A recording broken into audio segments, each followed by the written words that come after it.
Sa sobrang init nga ng panahon, gustong gusto talaga ng alaga kung tinututukan siya ng hangin. At nagustuhan ko nga tong bagong portable fan ng Tranyo kasi pwede mo siyang tupiin at pwede mong ilagay sa desk. Tignan nyo, gustong gusto niya talaga yan.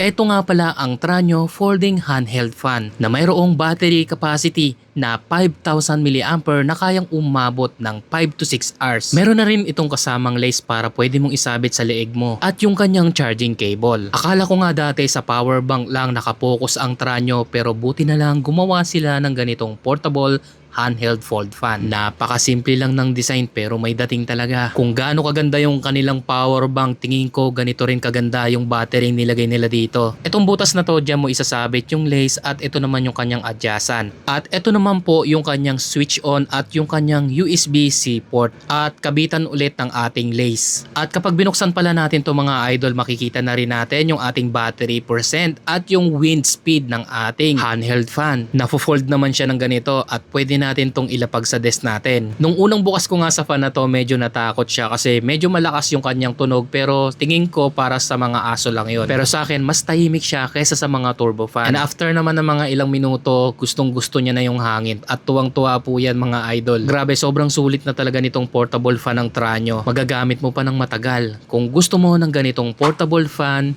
ilalagay ko na lang dyan sa yellow basket.